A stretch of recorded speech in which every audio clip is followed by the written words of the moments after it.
안녕하세요. 반갑습니다. 11월 달부터 시작하신 분도 계시고 1월 달부터 시작하신 분도 계실 거고 지금 3월 달에 처음 시작하는 분도 계실 겁니다. 11월 달에 시작하신 분들은 2순환을 했는데 2바퀴를 돌았는데도 아마 문제 풀어보면 문제가 안 풀리고 굉장히 힘들다고 생각할 수 있을 겁니다. 근데 우리나라하고 이게 중국의 모소대나무라고 요즘 텔레비전에 선전 많이 나오더라고요. 모죽이라고 하는데 이거는 대나무가 4년 동안 3cm 밖에 크지 않는답니다. 그런데 5년이 지나고 나면 4월 달에 하루에 30cm씩 큰답니다. 그래서 금방 6주만 지나면 30m 이상 이렇게 성장을 한다는데 여러분들도 지금은 실력이 없는 것 같지만 내재적인 성장을 하고 있는 겁니다. 그 김난도 교수가 쓴 책에 보면 1000번을 흔들려야 어른이 된다는 책이 있습니다. 거기서도 모소대나무 이야기를 하고 있고요. 물이 99도까지는 끓지 않습니다. 지금 여러분들은 99도일 수 있습니다. 근데 1도만 더 온도를 높이면 끓게 되겠죠. 지금 여러분들은 비등점에 와 있으니까 너무 조급하게 생각하지 마시고요. 아직도 이제 3, 4월 강의를 또 1순환을 하고 5, 6월에 또 요약집을 하고 7, 8월 문제를 풀고 9, 10월 모의고사를 풀게 되면은 10월 달 되어야 가슴 벅찬 희열을 느낍니다. 그래서 조급하게 생각하지 말고 페이스 관리를 해야 됩니다. 마라톤도 페이스메이커들이 있죠. 끝까지 따라가는 게. 그래서 여러분들도 충분히 시험 볼 때까지 결석만 안 하고 계속 하신다면 고득점으로 합격할 수 있을 겁니다. 간단하게 먼저 공인중개사제도 처음 오신 분도 계시니까 한 10분 정도만 말씀드리고 진도 나가도록 하겠습니다.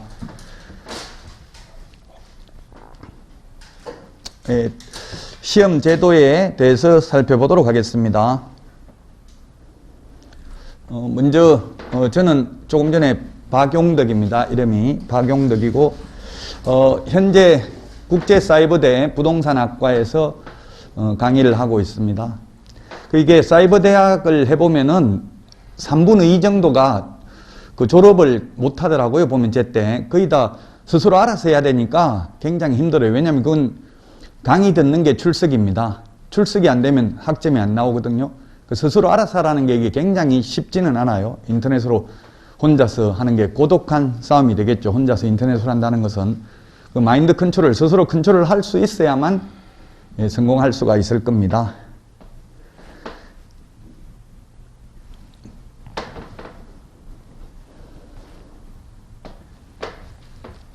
자, 먼저 시험 시기를 보도록 하겠습니다. 시험 시기는 이제 해마다 토요일 날 실시합니다. 옛날에 일요일 날 봤는데 지금은 토요일 10월 30일 날 시험을 보고요. 합격자 발표는 12월 1일 날 합격자 발표합니다.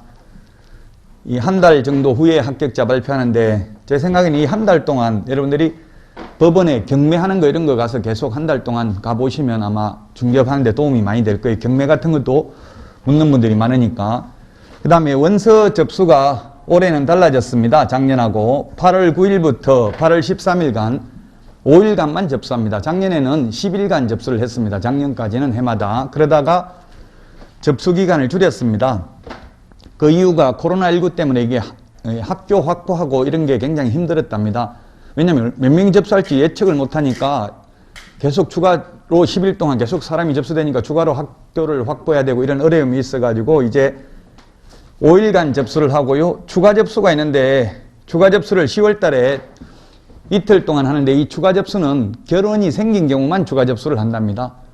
환불받을 수가 있죠. 원서 접수 마감일 다음 날부터 7일 이내 접수를 취소하면 60% 돌려주고 7일이 경과한 날부터 시험 시행일 10일 전까지 접수를 취소하면 50% 돌려줍니다. 원서 접수 기간 내에 취소하면 100% 다 돌려주고요. 작년에 보면은 원서 접수가 약 34만 명 정도 접수를 해가지고 2만 명 넘게 환불받았습니다. 중간에. 그렇게 환불받는 인원이 생기면 추가 접수를 하고요. 추가 접수는 안 될 수도 있겠죠. 아마 이게 추가 접수는 딱 시작하자마자 바로 마감 끝날 것 같아요. 그러니까 여러분은 추가 접수 하려고 생각하지 마시고 첫날 8월 9일 날 바로 접수를 해야 원하는 장소에서 시험을 볼 수 있죠. 그 장소가 마감되면 또 집에서 멀리 선택을 할 수밖에 없습니다. 원서 접수는 옛날에는 방문 접수도 가능했는데 지금은 오직 큐넷 산업인력공단 홈페이지를 통해서만 가능하고요. 물론 그 공단에 직접 방문하면은 인터넷 접수 도우미 서비스를 받을 수는 있습니다. 인터넷으로만 접수가 가능합니다. 사진, 여권용 사진 가지고 가야 됩니다. 그 응시 원서에 붙이는 사진이 나중에 자격증에 그대로 붙어서 나옵니다. 따라서 사진 이쁜 거 뽀샵 처리해도 되기는 합니다. 그 대신에 너무 실제 얼굴하고 다르면 시험장에서 감독관이 계속 쳐다보고 본인이 맞는가 묻고 이렇게 하면 힘들 수도 있습니다. 응시 원서도 내려면은 돈을 내야 됩니다. 뒤에 가면 돈 얼마인지 나오니까요. 그 다음에 자격증 발급은 응시원서 접수일 현재 주민등록상 주소지입니다. 주민등록상 주소지 시도지사 명의로 자격증이 교부됩니다. 여기는 원서 접수일 현재라고 되어 있지만 실제로는 시험 보고 나서 11월 한 13일 정도까지 주소를 변경하면 변경된 시도지사 명의로 자격증이 교부됩니다. 그래서 만약 여러분들이 서울시 자격증을 받고 싶으면 합격했다 싶으면 그때 큐넷에 가서 주소를 변경하면 됩니다. 주민등록지 주소를. 주소를 두 개를 입력합니다. 주민등록지 주소가 있고 실거주 주소 두 가지를 입력하는 경우가 있어요. 그게 주민등록 주소. 산업인력공단에서는 그 주소가 진짜 주민등록이 있는지 여부를 행정안전부의 전산망을 통해서 확인하지는 않는답니다.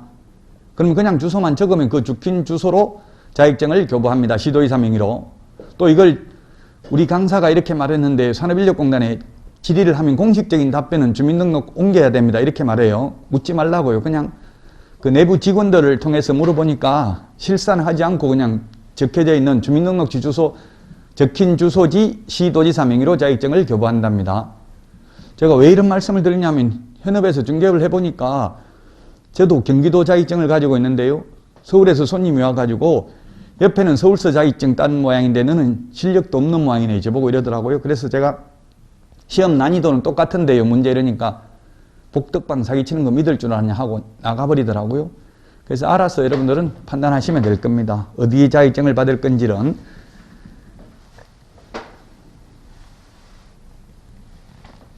자, 그 다음에 수수료입니다. 수수료. 1차만 보려면 13,700원, 1, 2차 동시에 보면 28,000원입니다. 제가 자격증을 딸 때는 5,000원 냈습니다. 옛날에 시도지사가 직접 시행할 때는. 근데 산업인력공단이 위탁이 되면서 수수료는 많이 받는 대신에 그 서비스는 많이 해주고 있습니다. 알림 서비스 신청을 하면 카카오톡이나 문자 메시지로 합격자 통지도 오고요. 여러 가지 그 서비스 혜택은 있습니다. 28,000원이고요. 응시 자격은 제한 없습니다. 외국 사람도 우리나라 사람도 국적, 학력, 나이 불문입니다. 미성년자도 볼 수 있습니다. 피성년 후견인, 피한정 후견인, 신용불량자 볼 수 있습니다. 모두. 교도소에 복역 중인 자도 시험 볼 수 있습니다. 다만 시험 못 보는 건 오직 두 가지입니다. 부정행위, 무효처분일로부터 5년 미경과자입니다. 5년, 이건 시험에도 나올 수 있는 내용이죠. 그 다음에 자격 취소되고 3년간 시험 못 봅니다. 법에는 없는데 이게 자격증 있는 사람은 시험 못 본다고 돼 있어요. 제가 자격증 있는데 원서 접수해 보니까 아예 제 주민등록번호 입력하니까 기한은 이미 자격을 취득하였으므로 접수할 수 없습니다 해가지고 아예 접수 자체가 안 돼요. 제가 인터넷에서 큐넷에서 접수해 보니까. 근데 저는 자격증을 2번 땄는데 옛날에는 응시할 수 있었는데 지금은 자격증 있으면 응시할 수 없다. 제가 국토부에 이거 건의해놨어요. 나는 시험 보고 싶다. 돈 내고 보고 싶다는데 왜 못 보게 하냐. 그 이유가 뭐 법적 근거를 대라 이렇게 질의했더니만 검토하겠다고 말만 하고 아직까지는 못 봅니다. 자격증 있는 분들은 시험을. 왜냐하면 저 같은 경우는 이거 시험을 보면 그게 출제 경량을 시험장에서 본 거는 이해할 수가 없더라고요. 그래서 여러분들이 만약에 공부가 안 돼서 1차만 응시한다 하더라도 꼭 2차를 직접 한번 응시해 보는 게 그 다음 회에 시험 보는 데 많은 도움이 됩니다. 직접 경험하면 좀 편하잖아요. 마음이 아니면 처음에 보면 약간 불안하죠. 근데 한번 경험을 하면 훨씬 편하니까 꼭 2차는 보셔야 됩니다. 설령 공부가 전혀 안 돼서 1차만 응시하려는 마음이 있다 하더라도 2차까지 한번 경험을 하는 게 도움이 많이 된다. 자, 시험 과목은 뭐 여러분들이 공부하는 거니까 잘 아시고요.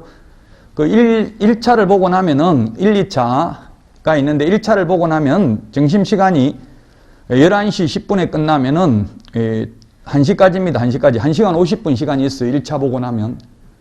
옛날에는 이렇게 점심시간이 길지 않았는데 국가권익위원회, 인권위원회에 진정이 있어가지고 여자분들이 옛날에 2차를 3과목을 쉬는 시간 없이 봤습니다.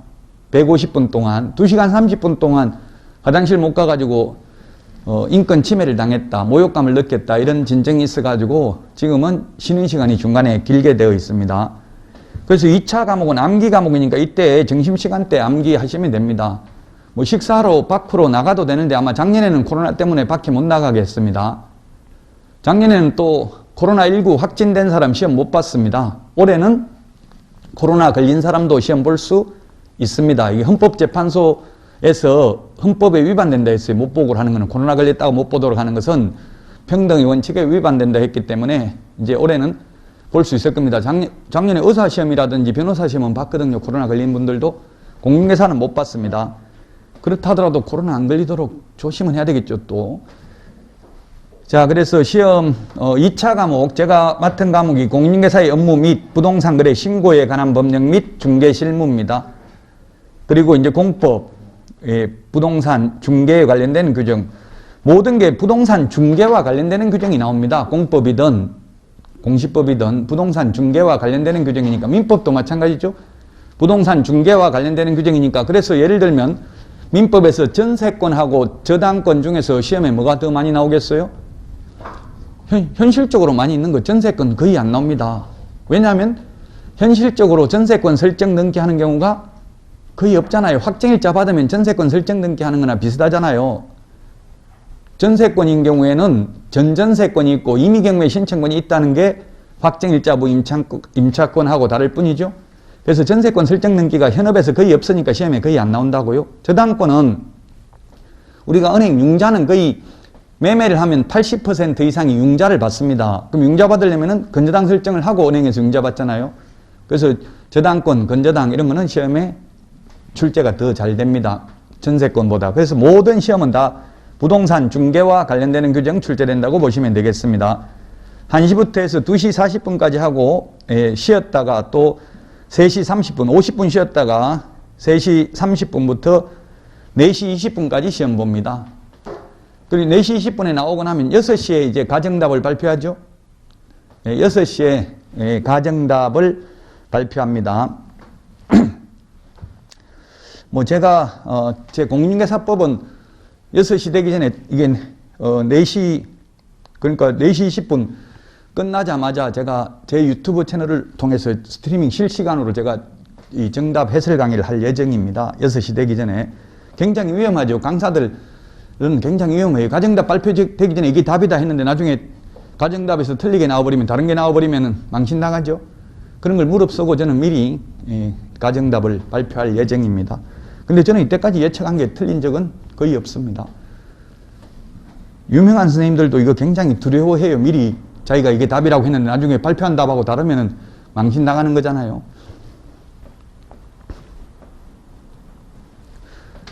자, 합격은 올해는 무조건 절대평가입니다. 40점 밑으로 과락 없이 평균 60점 이상이면 됩니다. 1차 과목은 만점이 80점이죠. 100점 받을 필요 없다고요. 왜 한 과목이라도 40점 밑으로 받으면 안 되잖아요.